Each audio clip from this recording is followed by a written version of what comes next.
JEE का जो B arc वाला पेपर होता है उसमें मैथमेटिक्स सेक्शन का क्या वेटेज होता है, कैसे हमें मोस्ट इफिशिएंट टॉपिक को कवर करना है, कैसे हम धीरे धीरे अपने चीज़ों को कवर करेंगे, कंप्लीट प्रिपरेशन करना है, वो कैसे करना है, इस चीज का ही ये कंप्लीट सेशन होने वाला है। तो आप सबका क्या स्ट्रेटजी होगा, कैसे आप मोस्ट स्कोर कर पाओ। Hello, welcome everyone to PW design and arch YouTube channel. मैं आपका मेंटर शशांक सौरभ आप सभी बच्चों का स्वागत करता हूं इस अमेजिंग प्लेटफॉर्म ऑफ फिजिक्स वाला।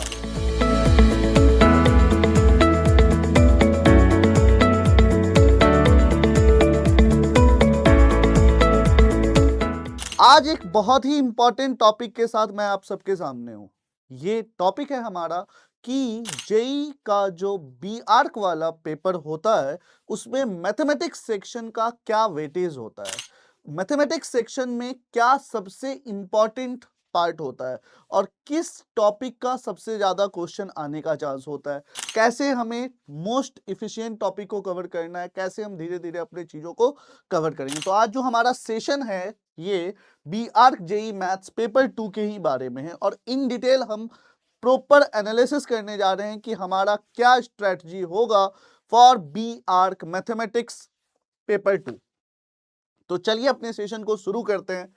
सबसे पहला चीज जो हमें आप सबको बताएंगे इसमें वो ये है कि टोटल मैथमेटिक्स को अगर आप देखें तो आपका जो पेपर 2 होने वाला है उसमें आपको 25 क्वेश्चंस मैथमेटिक्स के आएंगे, जिसमें हमारा 20 क्वेश्चंस एमसीक्यू होंगे और 5 क्वेश्चन न्यूमेरिकल आंसर टाइप होंगे। तो आप इन 25 सवाल यानी 25 सवाल और ये प्रत्येक क्वेश्चन +4 मार्क्स का और -1 मार्क्स का, यानी इस 100 मार्क्स के लिए आपको जो कंप्लीट प्रिपरेशन करना है वो कैसे करना है, इस चीज का ही ये कंप्लीट सेशन होने वाला है कि आपको कौन से टॉपिक को सबसे पहले उठा के कंप्लीट करना है और अपने प्रिपरेशन, अगर आप अभी लास्ट स्टेज पे हैं क्योंकि आपका एग्जाम एकदम अभी सामने है, तो आप सबका क्या स्ट्रेटजी होगा, कैसे आप मोस्ट स्कोर कर पाओ, सबसे अच्छा परसेंटाइल ला पाओ मैथ्स के लिए, उसी के लिए ये हमारा कंप्लीट सेशन है। ध्यान से अगर आप देखेंगे तो आपको दिख रहा है कि मैथमेटिक्स का वेटेज है 100 मार्क्स का। 100 मार्क्स टोटल 400 मार्क्स में 100 मार्क्स एक प्रॉपर सेक्शन मैथमेटिक्स का होने वाला है, जिसका syllabus somehow similar to JEE Mains का सिलेबस है जो बीटेक के लिए होता है। बट हमारा एग्जाम का लेवल बीटेक जेई मेंस से कम होता है। पहला चीज तो ये क्लियर हो जाना चाहिए आप सब में। प्लस जो हमारा एग्जाम बी आर्क वाला जो पेपर है वो सबसे इंपॉर्टेंट अलजेब्रा से ज्यादा उसमें हमें स्पेशल रीजनिंग वाले पार्ट पे ज्यादा फोकस किया जाता है, ताकि हमारे डिजाइन वाला जो कोर कंसेप्ट है, जो लॉजिक है, वो हमारा क्लियर हो सके। तो इसलिए आपके एग्जाम में अलजेब्रा से ज्यादा वेटेज आपका 2D ज्योमेट्री और 3D ज्योमेट्री रखता है। इन डिटेल हम सारे चीजों का एनालिसिस करेंगे कि किसका वेटेज कितना है। तो आप देखो, सबसे पहला चीज कैलकुलस। कैलकुलस का कंप्लीट वेटेज 20% होता है आपके पेपर का। अगर हम 50% अगर टोटल आपके पेपर का हम वेटेज बता रहे हैं तो उस पेपर में 20% पार्ट जो होता है वो हमारा कैलकुलस का होता है। और कैलकुलस को हम लोग दो हिस्सों में बांटते हैं, एक है हमारा डिफरेंशियल कैलकुलस और एक है हमारा इंटीग्रल कैलकुलस। तो कैलकुलस सबसे इंपॉर्टेंट होने वाला है। कैलकुलस के बाद कोऑर्डिनेट ज्योमेट्री। कोऑर्डिनेट ज्योमेट्री में 2D ज्योमेट्री और 3D ज्योमेट्री, क्योंकि आप डिजाइन के स्टूडेंट हैं और डिजाइन के स्टूडेंट का कंप्लीट एनालिसिस कोऑर्डिनेट ज्योमेट्री का कंसेप्ट बहुत अच्छे से आना चाहिए। रीजन क्या है? क्योंकि आप जब भी कुछ भी डिजाइन करिएगा तो प्रत्येक डिजाइन का कुछ मेजरमेंट होता है और वो सारे मेजरमेंट को अच्छे से समझने के लिए आपका 2 डायमेंशन फिगर्स जैसे straight line, circle, parabola, ellipse, hyperbola, इन सारे कंसेप्ट आपको बहुत अच्छे से आने चाहिए। प्लस ये तो आने ही चाहिए, साथ ही साथ आपके 3 डायमेंशन के भी कंसेप्ट बहुत अच्छे से क्लियर होने चाहिए। क्यों? क्योंकि सारा चीज आज के डेट में आप जो भी चीज देख रहे हैं वो सारा का सारा चीज 3D है। जैसे आपको स्फेयर के बारे में पता होना चाहिए, सिलेंडर के बारे में पता होना चाहिए, 3D स्ट्रेट लाइन कैसे बनता है, ये चीज आपको बहुत अच्छे से क्लियर होना चाहिए। तो सबसे इंपॉर्टेंट कैलकुलस, और कैलकुलस के बाद जो सबसे इंपॉर्टेंट पार्ट आपके एग्जाम का होने वाला है वो है कोऑर्डिनेट ज्योमेट्री। और कोऑर्डिनेट ज्योमेट्री सिर्फ 2D नहीं, 2D के अलावा आपके एग्जाम में ज्यादा फोकस 3D पे भी किया जाता है। यानी coordinate geometry automatically highest weightage वाला पेपर आपके एग्जाम के लिए बन जाता है। तो आप सब अगर अभी तैयारी के लास्ट मोमेंट पे हैं तो आप सभी बच्चों को हम यही समझाएंगे कि आप सबको कोऑर्डिनेट ज्योमेट्री वाले पार्ट पे बहुत अच्छे से फोकस करके काम करना चाहिए। और सिर्फ 2D ज्योमेट्री नहीं, 3D ज्योमेट्री पे भी बहुत अच्छे से काम करना चाहिए। पहला चीज बताया कैलकुलस। कैलकुलस में हमारा दोनों पार्ट, एक होगा डिफरेंशियल कैलकुलस, एक होगा इंटीग्रल कैलकुलस, तो दोनों का दोनों पार्ट अच्छा होना चाहिए। नेक्स्ट हमारा कोऑर्डिनेट ज्योमेट्री। नेक्स्ट देखिए, 3D को अच्छे से समझने के लिए आपका वेक्टर अलजेब्रा का कंसेप्ट बहुत अच्छा होना चाहिए, जिसमें वेक्टर अलजेब्रा में क्या क्या आएगा। तो सबसे पहले आपको समझना चाहिए कि वेक्टर क्वांटिटीज क्या होते हैं, वेक्टर क्वांटिटीज के अलग अलग टाइप्स क्या होते हैं, उसके बाद उनका एडिशन कैसे होता है, उनका सब्ट्रैक्शन कैसे होता है, वेक्टर में डॉट प्रोडक्ट हम कैसे निकालते हैं, क्रॉस प्रोडक्ट कैसे निकालते हैं, स्केलर ट्रिपल प्रोडक्ट कैसे निकालते हैं, वेक्टर ट्रिपल प्रोडक्ट कैसे निकालते हैं, ये सारा पार्ट आपको वेक्टर अलजेब्रा का है। तो वेक्टर अलजेब्रा भी बहुत इसेंशियल है, क्योंकि 3D के कंसेप्ट को और अच्छे से सीखने के लिए, क्योंकि 3D डायमेंशन में जितने चीज को भी आप कार्टेशियन फॉर्म में रिप्रेजेंट करते हो, उन सारे चीजों को आप वेक्टर फॉर्म में भी रिप्रेजेंट कर सकते हो। तो इसलिए भी अगर आप अपने 3D को अच्छा करना चाहते हो तो आपको वेक्टर अच्छा करना पड़ेगा। वैसे ही अगर आप अपने कैलकुलस को अच्छा करना चाहते हो तो आपको ट्रिग्नोमेट्री वाले पार्ट को बहुत अच्छा करना पड़ेगा। क्यों? क्योंकि कैलकुलस को समझने के लिए जो उसका बेस है वो हमारा ट्रिग्नोमेट्री सेक्शन ही होने वाला है। तो हम आपको सिंपल भाषा में अगर बताएं तो कैलकुलस के लिए आपका ट्रिगो अच्छा होना चाहिए, ट्रिगो अच्छा देन कैलकुलस अच्छा ऑटोमेटिकली, क्योंकि प्रॉपर ट्रिग्नोमेट्री के ही कंसेप्ट का यूज होता है इसमें कैलकुलस में। उसी तरह अगर आपका वेक्टर अलजेब्रा अच्छा तो आपका 3D ज्योमेट्री बहुत ही अच्छा, और 2D ज्योमेट्री में आपको straight line, circle, conic section जैसे पैराबोला, इलिप्स और हाइपरबोला, ये सारे के सारे कंसेप्ट आपके बहुत ही अच्छे से क्लियर होने चाहिए। देन ओनली आप इन सारी चीजों में कंफर्टेबली और एक अच्छा स्कोर आप कर पाओगे। अब देखिए, अगर हम बात करें तो calculus is the game changer. हमारे एग्जाम का जो पार्ट है कैलकुलस, कैलकुलस ही गेम चेंजर है। कैलकुलस में हम लोग क्या क्या सीखेंगे? कैलकुलस को हम दो हिस्सों में बांटे हैं, एक है डिफरेंशियल कैलकुलस, एक है इंटीग्रल कैलकुलस। सबसे पहले कैलकुलस को स्टार्ट करेंगे हम लोग फंक्शन से। फंक्शन जैसे ही क्लियर हुआ, पहला सीढ़ी बेसिक है फंक्शन, फिर आएगा limit, continuity and differentiability. Limits लगाएंगे, लिमिट से ही बनेगा कंसेप्ट कंटिन्यूटी का, कंटिन्यूटी और लिमिट को लगा के फिर हम डिफरेंशियबिलिटी चेक करें। डिफरेंशियबिलिटी के बाद हम सीखेंगे डिफरेंशिएशन, फिर आएगा application of derivative. Application of derivative को जैसे ही हम सीखेंगे तो अब हमारा डिफरेंशियल कैलकुलस वाला पार्ट ओवर हो जाएगा। फिर शुरू होगा इंटीग्रल कैलकुलस, जिसमें सबसे पहले हमें सीखना है इनडेफिनिट इंटीग्रेशन। इनडेफिनिट इंटीग्रेशन के बाद हमें सीखना है डेफिनिट इंटीग्रेशन, और डेफिनिट इंटीग्रेशन के बाद हमें सीखना है एरिया अंडर कर्व।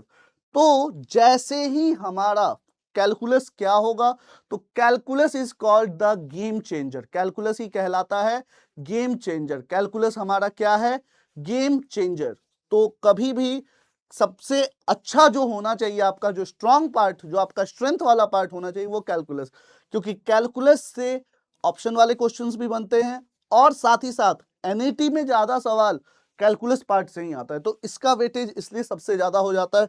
और अगर आपका कंसेप्ट अच्छा है तो ये सबसे हाईएस्ट स्कोरिंग पेपर हो जाता है। तो अगर आप अपने कंसेप्ट को अभी तक अच्छा नहीं किए हैं तो हम आपके लिए धीरे धीरे सेशंस लाएंगे, जिससे आपके कंसेप्ट, आपके बेस और भी स्ट्रांग हो पाए। बट सबसे बेस्ट चीज है हमारा कैलकुलस। कैलकुलस ही है मेन गेम चेंजर। अगला है हमारा, देखिए, कोऑर्डिनेट ज्योमेट्री। इसी को हम लोग बोलते हैं फाउंडेशन ऑफ स्पेशियल। स्पेशियल मतलब स्पेस का स्टडी, ठीक है। जैसे ही आप कोई भी चीज अगर आप देख रहे हैं, लाइन, लाइन क्या है? किसी पॉइंट को किसी पॉइंट से जोड़ने वाली सीधी रेखा, यही है लाइन। सर्कल, कंप्लीट एक राउंड, ये सर्कल है। इलिप्स, सर्कल को अगर दोनों तरफ से खींच दें तो इलिप्स बन गया। यानी कोन है, कोन को अगर अलग अलग एंगल पे काटेंगे तो अलग अलग शेप मिलता है, जिससे हमें पैराबोला, इलिप्स और हाइपरबोला मिलता है। तो कंप्लीट डिजाइन के एनालिसिस के लिए आपका अच्छा स्ट्रॉन्ग कंसेप्ट आपको चाहिए 2 dimension geometry and 3 dimension geometry में। तो आप सबको हम यही समझाएंगे कि अगर आप चाहते हो कि एक अच्छा कॉलेज से आप बीआर करो, तो आपका कंसेप्ट इन कोऑर्डिनेट सबसे स्ट्रांग होना चाहिए। रीजन क्या है? क्योंकि ये आपको बाद में भी काम आने वाला है, आपके कॉलेज में भी ये काम आने वाला है। सिर्फ आपको यहां नहीं, सिर्फ आपको एंट्रेंस प्रिपेयर करने के लिए नहीं, आपको आगे भी ये काम आने वाला है। तो सबसे पहला चीज 2D फंडामेंटल्स को सीखेंगे। 2D फंडामेंटल्स मतलब सबसे पहले हम सीखेंगे कि कार्टेशियन कोऑर्डिनेट क्या होता है। कार्टेशियन कोऑर्डिनेट के बाद किसी भी 2 पॉइंट के बीच में डिस्टेंस कैसे निकलता है। फिर आएगा स्ट्रेट लाइन। स्ट्रेट लाइन के बारे में हम सीखेंगे कि स्ट्रेट लाइन में स्लोप क्या होता है, कैसे हम किसी स्ट्रेट लाइन का स्लोप निकालते हैं, क्या स्ट्रेट लाइन के अलग अलग कैरेक्टरिस्टिक होते हैं, कब वो कंकरेंट होता है, फैमिली ऑफ लाइंस को पढ़ेंगे। फिर स्टार्ट करेंगे सर्कल। सर्कल का कंप्लीट स्टडी, सर्कल को टच करने वाले लाइन के बारे में भी पढ़ेंगे कि टेंजेंट क्या होता है, नॉर्मल क्या होता है, लेंथ ऑफ टेंजेंट क्या होता है, कॉमन टेंजेंट क्या होता है, रेडिकल एक्सिस क्या होता है, रेडिकल सेंटर क्या होता है। ये सारी चीज हम लोग सर्कल में सीखेंगे। फिर स्टार्ट होगा कोनिक सेक्शन, यानी कोन को अलग अलग हिस्सों में काटना, अलग अलग एंगल पे काटना। तो कौन सा शेप आएगा जिसमें हमें सीखना है पैराबोला, इलिप्स और हाइपरबोला। सबसे बेस्ट बात आपके एग्जाम का क्या है कि डायरेक्ट फार्मूला पे ही सवाल आते हैं, बहुत घुमा के सवाल आपसे नहीं पूछा जाता है। क्वेश्चन बहुत ही डायरेक्ट और बहुत ही आसान पूछा जाता है। तो कभी भी परेशान नहीं होना है कि यार क्या क्या होगा सर, कैसे होगा। सब चीज स्टेप बाय स्टेप हम लोग सीखते चलेंगे। सबसे पहले 2D फंडामेंटल सीखेंगे, फिर हम लोग 3D के बारे में सीखेंगे, उनका एप्लीकेशन सीखेंगे, सारा चीज, ताकि आपको पूरे पेपर 2 का असली में आपका मैथ्स रखने के पीछे यही रीजन है कि आपसे वो आपके कोऑर्डिनेट के कंसेप्ट को जांचना चाहता है। और जिन स्टूडेंट का कोऑर्डिनेट का सेंस क्लियर होता है, उन सारे स्टूडेंट के लिए बहुत अच्छा अपॉर्चुनिटीज होती है किसमें, बी आर्क में अपने कैरियर को बनाने। नेक्स्ट है vector algebra and 3D geometry. हम अभी बताए भी हैं आपको कि वेक्टर अलजेब्रा और 3D ज्योमेट्री के लिए आपको क्या करना है। वेक्टर अलजेब्रा में आपको क्या क्या पूछा जाएगा, तो addition, subtraction, scalar multiplication, dot product, cross product, angle निकालना, दो वेक्टर के बीच में कितना एंगल है, मेजरमेंट ऑफ एंगल्स, ये सारा चीज आपको वेक्टर। और इसी का एप्लीकेशन आपको इसमें देखना मिलेगा, that is 3D coordinate system, कि 3D में हमारा सवाल क्या होने वाला है। देखिएगा ध्यान से, जिसमें आपको सबसे पहले डायरेक्शन कोसाइन, डायरेक्शन रेशियोज के बारे में समझना है कि डायरेक्शन कोसाइन क्या होता है, डायरेक्शन रेशियोज क्या होता है, कैसे हम डायरेक्शन रेशियोज निकालते हैं, कैसे हम डायरेक्शन कोसाइन निकालते हैं। फिर हमें equation of a line and a plane, plane का कंप्लीट स्टडी 3D में पढ़ना होता है कि प्लेन क्या है, कब कोई लाइन किसी प्लेन में कहलाएगा, प्लेन का जनरल इक्वेशन क्या होता है, दो प्लेन के बीच में एंगल्स क्या होता है, क्यू लाइंस क्या होते हैं, ये सारा कंसेप्ट आपको 3D कोऑर्डिनेट सिस्टम में पढ़ना है। नेक्स्ट आ जाते हैं मॉडरेट वेटेज वाले चैप्टर्स। तो हम तो आपको बताएंगे कि ट्रिग्नोमेट्री ये जो है, ये चैप्टर, ये कंप्लीट टूल है। ये चैप्टर आपका जो है, ये हमारा कंप्लीट टूल है, ये चैप्टर कंप्लीट टूल है। तो ट्रिग्नोमेट्री के बिना मैथ्स नहीं हो सकता है, कोई भी कैलकुलस वाला पार्ट। आपका कैलकुलस सेक्शन तब तक स्ट्रांग नहीं होगा जब तक आप अपने ट्रिग्नोमेट्री पे फोकस नहीं करेंगे। और ट्रिग्नोमेट्री में आपको क्या क्या सीखना है, तो सबसे पहले आपको ट्रिग्नोमेट्रिक रेशियोज सीखना है, रेशियोज के बाद ट्रिग्नोमेट्रिक इक्वेशन सीखना है, इक्वेशन सीखने के बाद आपको सीखना है इनवर्स ट्रिग्नोमेट्रिक फंक्शन, और इनवर्स ट्रिग्नोमेट्रिक फंक्शन, ये तीनों को समझने के बाद हम सीखेंगे solution of triangle and height and distance. इसी के साथ हमारा ट्रिग्नोमेट्री जो यूनिट है वो पूरा कंप्लीट होगा। और ट्रिग्नोमेट्री के बिना कैलकुलस वाला सेक्शन नहीं बन पाएगा। तो अगर हम चाहते हैं कि कैलकुलस वाले सेक्शन को बहुत अच्छा करना, तो ट्रिग्नोमेट्री ही बेस है जिसके हेल्प से आप, क्योंकि कैलकुलस कुछ नहीं है, ट्रिग्नोमेट्री को ही यूज करके सारा काम किया गया है। तो अगर आपका ट्रिग्नोमेट्री वाले कंसेप्ट में वीकनेस है तो फिर बहुत मुश्किल होने वाला है। तो पहला चीज हम आपको यही समझाएंगे कि ट्रिग्नोमेट्री सिर्फ और सिर्फ चैप्टर नहीं है, ट्रिग्नोमेट्री खुद में एक टूल है जिसका पूरा का पूरा कंप्लीट काम आपको अलग अलग चैप्टर्स में देखने को मिलेंगे। तो आपको ट्रिग्नोमेट्री भी अच्छा करना है। नेक्स्ट, अगर हम अलजेब्रा के बारे में बात करें, अलजेब्रा में जो भी आप बेसिक सीखे हैं, डायरेक्ट फार्मूला से सवाल आते हैं, जैसे आपको ये सारे टॉपिक काफी आसान होते हैं और काफी स्कोरिंग होते हैं। तो हम ऐसा नहीं बोल रहे हैं कि ये मॉडरेट वेटेज है तो आप इसको छोड़ दो, ये सारे चीजों को हम लोग कवर करेंगे, बट जिसका वेटेज ज्यादा है उस पर ज्यादा फोकस्ड होके कवर करेंगे। रीजन क्या है? क्योंकि अगर जिसका वेटेज ज्यादा है, जिससे सवाल आने की चांसेस ज्यादा है, अगर हम उसको फॉलो करेंगे तो ऑटोमेटिकली हमारे मार्क्स को बढ़ने का चांसेस बढ़ जाएगा। बट अगर हम उन टॉपिक्स को कवर करें जो कि ज्यादा समय अगर इन टॉपिक पे लगा दें तो वो जो टॉपिक हायर वेटेज वाला है वो छूट जाएगी। तो इन टॉपिक सबको इतना तैयार करना है कि डायरेक्ट फार्मूला बेस्ड अगर कोई सवाल आए तो हम उसको क्रैक कर लें। बट इन डिटेल हमें किसको किसको करना है, तो हमारा कोऑर्डिनेट ज्योमेट्री और कैलकुलस, इन दोनों पार्ट को बहुत अच्छे से हमें कंप्लीट करना है। अब देखिए, lower weightage, set and relation, statistic, logarithmic, and shirts and indices, inequalities, अगर हम इन सारे चीजों के बारे में बात करें, परमुटेशन कॉम्बिनेशन, ये सब का वेटेज कम होता है, इससे 2 से 3 सवाल आने की चांसेस है। बट इनका कंसेप्ट अगर पता है तो सवाल बनाने में समय नहीं लगता है। ये सबसे हाईएस्ट स्कोरिंग वाले टॉपिक्स हैं।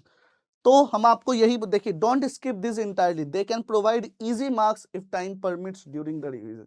यानी इसको हमें स्किप नहीं करना है, ये सबसे आसान पार्ट है जिससे हमें सबसे अच्छा नंबर मिल सकता है। तो कभी भी स्किप, किसी भी चीज को ऐसे डायरेक्टली स्किप नहीं करना है, सब चीज को पढ़ेंगे, बस जो सबसे ज्यादा वेटेज वाला है उसको ज्यादा फोकस, फिर धीरे धीरे हम अपने फोकस को उसी के अकॉर्डिंगली रखेंगे, किसी भी चीज को छोड़ेंगे नहीं। क्योंकि अगर मान लीजिए डायरेक्ट फार्मूला से सवाल आ गया, रूट्स ऑफ इक्वेशन आ गया, या लोकेशन ऑफ रूट्स पे क्वेश्चन आ गया क्वाड्रेटिक का, कॉम्प्लेक्स में डायरेक्ट अगर हमसे कोई 2 कॉम्प्लेक्स नंबर का एडिशन सब्ट्रैक्शन इन सब पे सवाल आ गया, मॉड पे सवाल आ गया कि बताइए मॉडुलस क्या होगा, आर्ग्यूमेंट पे सवाल आ गया, तो ये सब सवाल काफी आसान होते हैं। इन सबको छोड़ना मतलब सबसे बड़ा गलती आप करने जा रहे हो।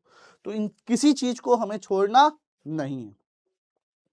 अब देखिए क्या क्या टिप्स हम आपको देना चाहेंगे, what will be the tips based on weightage. सबसे पहला चीज, हाईएस्ट वेटेज टॉपिक को कंप्लीट कीजिए और अच्छे से तैयारी कीजिए उस पे, मतलब उन सारी चीजों पे आपका कमांड बन जाना चाहिए। दूसरा चीज, आपको अपने कोऑर्डिनेट के स्किल को बहुत इनहेंस करना है, क्योंकि जितने भी डिजाइनिंग वाले काम हैं सबका कोऑर्डिनेट डिफाइन होता है। कोई भी अगर 3D स्ट्रक्चर आप देखते हो तो जब तक उसका हमें कोऑर्डिनेट नहीं पता है कि स्पेस में वो कहाँ पे है, तब तक वो कभी वो शेप ले ही नहीं सकता है। तो अगर आप डिजाइन में अपना और आर्क में आप अपना कैरियर अगर बनाना चाहते हो तो आपका सबसे इंपॉर्टेंट है कोऑर्डिनेट स्किल बहुत अच्छा होना चाहिए। यानी 3D ज्योमेट्री और वेक्टर के प्रॉब्लम्स को बहुत अच्छे से बनाना है। तीसरा, टाइम को बहुत ही स्मार्टली यूटिलाइज करना है, क्योंकि आपका 3 सेक्शन होने वाला है, एक है एप्टीट्यूड का सेक्शन, एक है मैथ्स का सेक्शन और एक है डिजाइन का सेक्शन। तो अगर हम मैथ्स के सेक्शन के बारे में बात करें जिसका 25 क्वेश्चन वेटेज है और 100 मार्क्स का जो पेपर है, अगर आप उस सारे पेपर को अगर आप 30 to 45 मिनट में अगर क्रैक कर लिए तो आप बाकी के जो बचे हुए समय है वो दूसरे सेक्शन को दे सकते हैं। तो बहुत इंपॉर्टेंट है कि कैसे आप समय को यूटिलाइज करते हुए अपने पेपर को बनाएंगे और कैसे आपका परसेंटाइल और अच्छा बढ़ेगा। तो सबसे इंपॉर्टेंट है कि आपको रिवीजन में एक प्रॉपर टाइम लगाना है, अच्छे से हाईएस्ट स्कोरिंग वाले पार्ट को रिवाइज करना है और बेसिक फार्मूला सारे टॉपिक का एकदम क्लियर होना चाहिए, ताकि बेसिक सवाल जब आए पहला चीज हम उस सवाल को क्लिक करके आगे बढ़ें और ऐसे हम अपनी तैयारी को और अच्छा कर सकते हैं। स्मार्ट स्टडी और बेटर रैंक के लिए आपको क्या करना होगा? सबसे पहला चीज, सिलेबस पूरा कवर हो गया, रिवीजन का एक प्रॉपर आपका एक प्रॉपर तरीका होना चाहिए। जब तक आप रिवीजन नहीं करोगे तब तक आपका कंप्लीट प्रिपरेशन अच्छा नहीं हो सकता है। तो सबसे इंपॉर्टेंट है कि आपका एक proper routine to revise everything ये होना चाहिए। जैसे ही आप रिवाइज कर लोगे, जैसे ही आपका रिवीजन कंप्लीट होगा, अब सिर्फ रिवीजन पे रुकना नहीं है, मॉक टेस्ट सबसे इंपॉर्टेंट है, क्योंकि जब तक आप मॉक नहीं दोगे तब तक आप रियल एग्जाम के लिए प्रिपेयर नहीं कर रहे हो।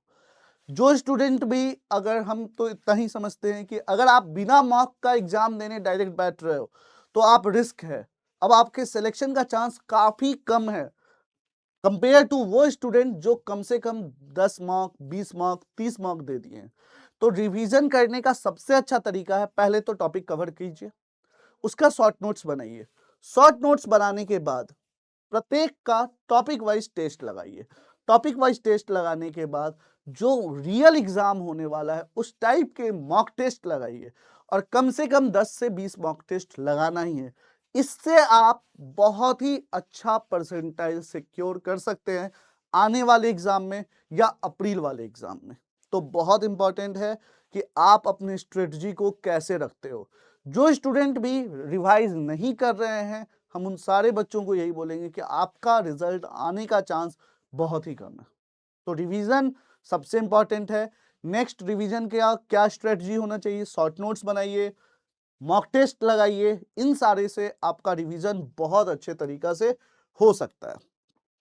तो हमारा जो सेशन होगा वो कंप्लीट हाईएस्ट वेटेज से लेके लोएस्ट वेटेज को फोकस में रखते हुए होगा। हम कोई भी टॉपिक आपका स्किप नहीं करेंगे, सारा का सारा चीज आपको इन डिटेल सिखाएंगे।